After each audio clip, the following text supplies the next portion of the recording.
For 200 years, Rome ruled the world. Its legions marched without fear. Its emperors ruled without challenge. Its borders stretched from Britain to the deserts of Syria. In that long stretch of time, Rome didn't just win wars. It built roads that stitched provinces together. It moved grain across seas.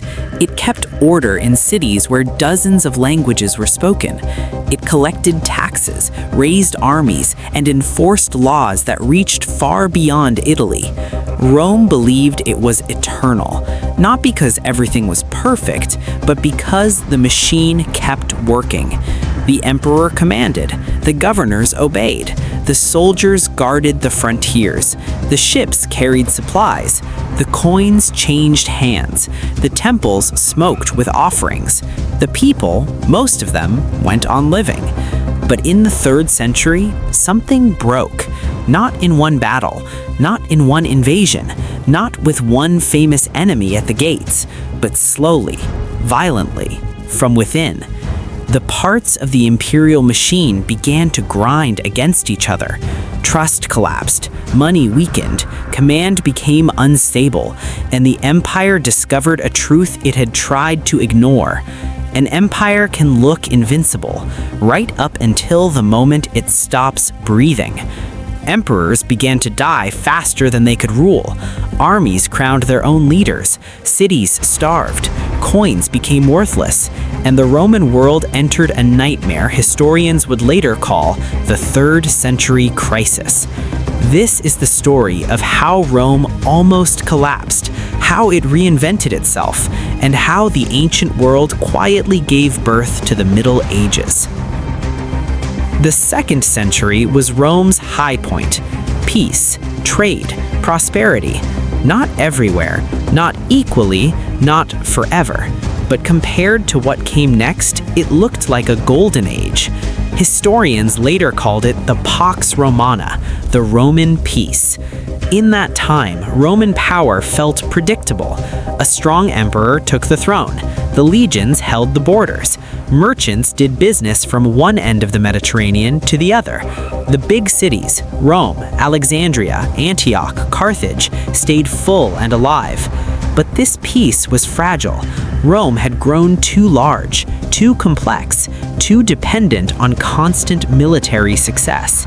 Because Rome's stability was not built on trust alone, it was built on a system that required constant motion. Armies had to be paid, soldiers had to be rewarded, the frontier had to be watched, the roads had to be maintained, the grain supply had to reach the cities, the provinces had to keep sending wealth to the center, and every one of those needs depended on confidence.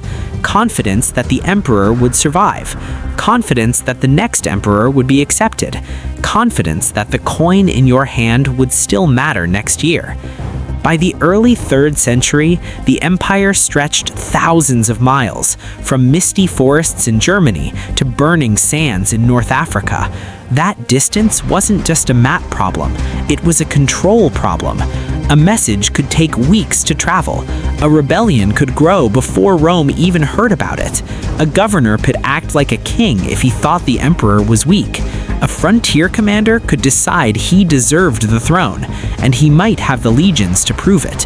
One man could no longer control it all, and the system began to crack. In the year 235 CE, the Emperor Severus Alexander marched with his army. He never returned. His own soldiers murdered him, right there, on campaign. Not in the Senate, not in the palace, not in a ceremony. On the frontier, where soldiers watched their leaders closely, and where weakness could mean death. Moments later, they raised their general on a shield and declared him emperor. His name was Maximinus Thrax, a brutal soldier of humble origins. He did not come from the old Roman nobility. He did not rise through careful politics in Rome. He rose through the only ladder that mattered now, the army. Rome had crossed a dangerous line. For the first time, emperors were no longer chosen in Rome. They were chosen by armies. And once armies realized they could make emperors, they never stopped. Because the moment soldiers understand they hold the real power, everything changes. A general becomes more than a commander. He becomes a candidate. A legion becomes more than a unit. It becomes a voting bloc, armed, impatient, and dangerous.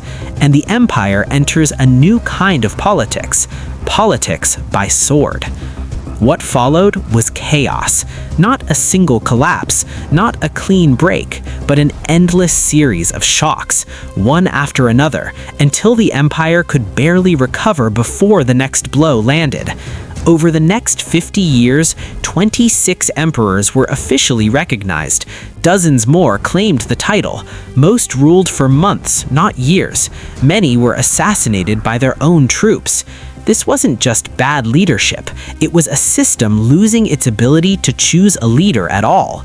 An emperor needed legitimacy, the acceptance of the army, the senate, the provinces, and the people. But legitimacy takes time. It takes stability. It takes continuity.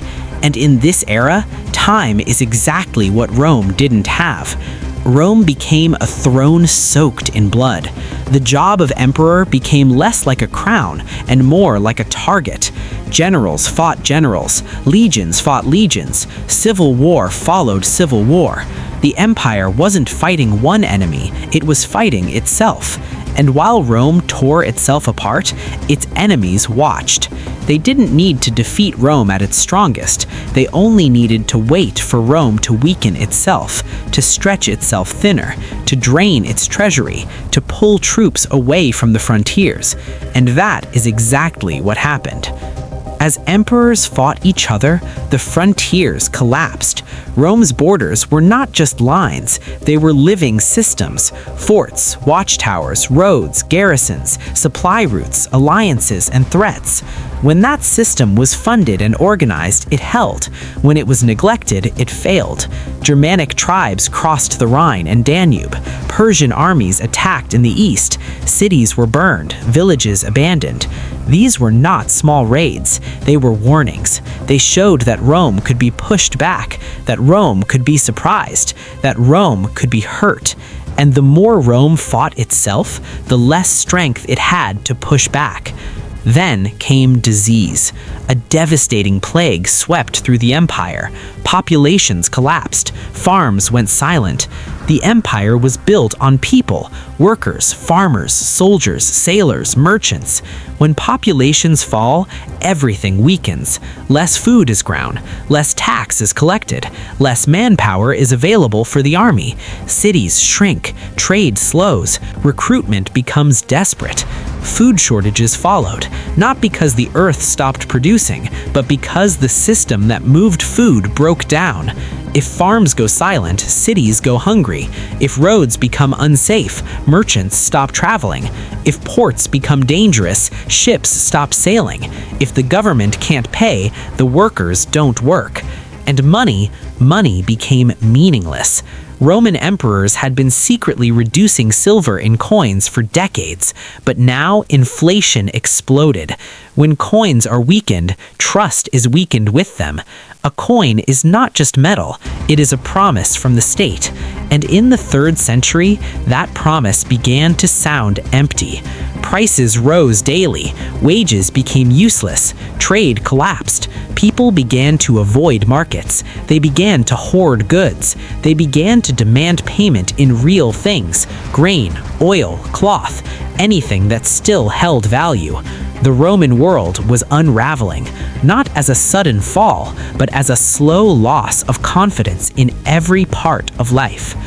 There was another quiet change. Emperors stopped ruling from Rome. They were always on campaign, always near the frontiers, always chasing threats, because the real empire was no longer in the old capital. The real empire was at the borders, where danger was immediate and decisions had to be made now.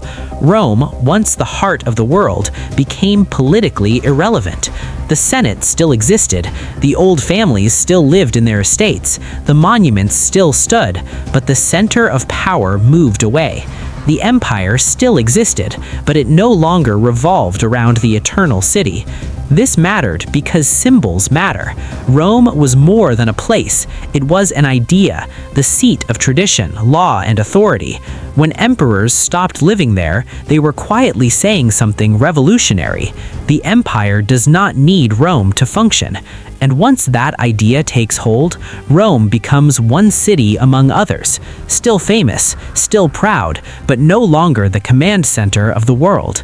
In 284 CE, the chaos finally produced something different. A soldier from a poor family in Dalmatia rose through the ranks. His name was Diocletian. He was not the kind of man the old Roman elite expected to rule. He did not rise by ancient family names. He rose by competence, discipline, and survival. In this century, that is what mattered. When his troops declared him emperor, Rome expected more of the same. Another short reign, another crisis, another assassination.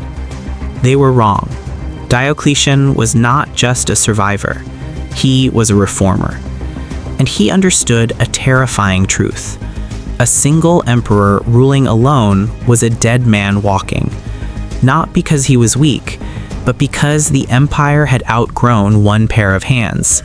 Too many borders, too many threats, too many generals with ambition, too many problems traveling too slowly from province to palace. Diocletian saw that the empire didn't just need a new emperor, it needed a new design. Diocletian did something radical. He split power.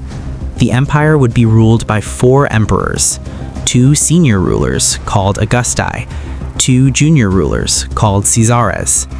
This wasn't meant to destroy unity, it was meant to save it. 4 rulers meant 4 command centers, faster responses, more supervision, less chance that one distant frontier would be neglected. Each ruled a different region, each had their own capital, each was responsible for defense and administration. This was a new kind of empire, less personal, more systematic. Rome? Not even a capital anymore. Power had shifted, and with it, the image of the emperor shifted too. The emperor was no longer just the first citizen among Romans. He became something more distant, more controlled, more guarded, more absolute. A ruler not meant to be approached, but obeyed. Diocletian didn't stop there. He expanded bureaucracy. He reorganized provinces. He tried to control inflation. Because to control an empire, you need information, structure, and enforcement. A stronger bureaucracy meant more officials, more paperwork, more taxation systems, more ways to measure and demand what the state needed. Reorganized provinces meant smaller units, harder for one governor to build a private kingdom, harder for one rebellion to control an entire region. And inflation? Inflation was eating the empire alive. In desperation, he issued the Edict of Maximum Prices, fixing prices for goods across the empire.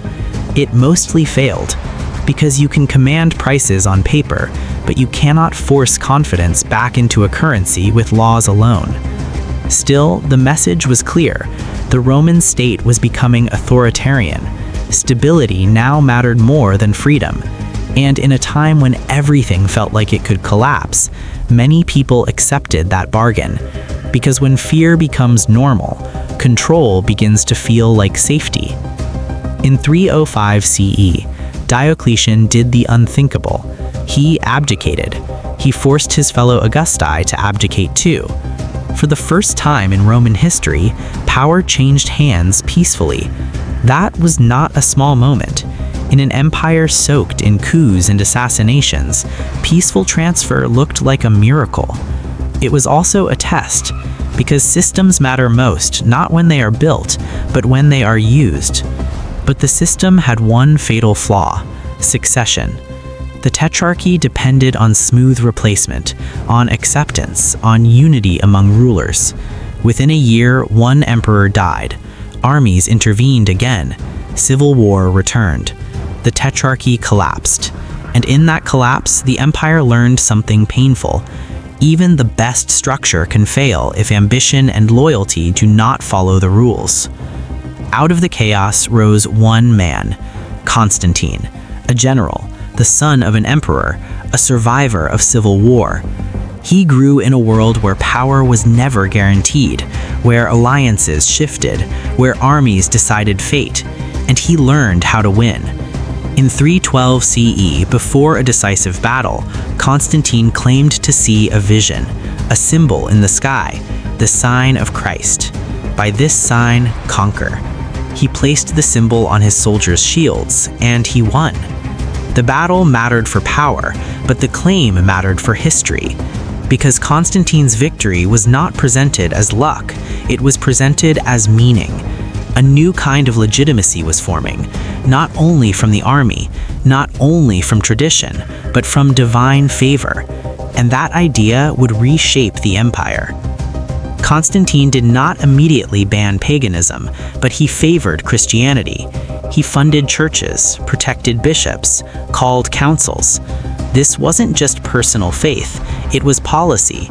He recognized the strength of an organized religion with leaders, communities, and shared identity spread across the empire. In 325 CE, he summoned the Council of Nicaea. Christian doctrine was defined, unity was enforced, because unity in religion meant unity in politics. Religion and empire became inseparable. Rome was changing forever. The empire that once depended on old gods, old rituals, and old temples was beginning to attach its identity to a new faith. Not overnight, not without tension, but with clear direction from the top. In 324 CE, Constantine made his boldest move. He abandoned Rome. He rebuilt Byzantium, renamed it Constantinople, a city between worlds, Europe and Asia, East and West. This was geography as strategy. The eastern provinces were wealthy. The eastern frontiers were dangerous. The eastern cities were old, dense, and economically powerful. A new capital there meant quicker control and a fresh center of imperial identity. The old Roman world was fading. A new one was rising. And the empire was no longer just Rome. It was a broader civilization with a new heart and a new direction. Not everyone accepted this change. Some Romans believed the old gods were angry. They saw change as betrayal. They saw Christianity as a break from tradition. They saw the shifting capital and the new religious power as signs that the old world was being abandoned. In 410 CE, the unthinkable happened. Rome was sacked. For the first time in 800 years, a shock that echoed far beyond the city. Because Rome was not just stone, Rome was an idea. And when that idea could be violated, people wondered what else could fall. Pagan elites blamed Christianity. They said Rome had abandoned the gods, and the gods had abandoned Rome. In their eyes, the sack was not just military, it was spiritual punishment. One man responded, Augustine of Hippo. In his monumental work, The City of God, he shattered the old Roman worldview. He did something bold. He separated the fate of Rome from the fate of meaning itself. Rome was not eternal. No earthly empire was. True citizenship was not in Rome, it was in heaven. This was a new framework for a new age. If empires rise and fall, then faith becomes the stable center. If cities can be burned, then the true home must be elsewhere. The ancient world had lost its meaning. The medieval world had found one. And with that shift, the Roman story didn't end. It changed its form. The 3rd century crisis did not kill Rome. It transformed it. From republic's empire to divine monarchy. From pagan tradition to Christian civilization. From the ancient world to the Middle Ages. Rome did not fall overnight. It evolved. It adapted under pressure. It hardened its structure. It changed its identity. It moved its center.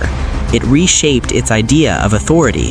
And in doing so, it changed history forever.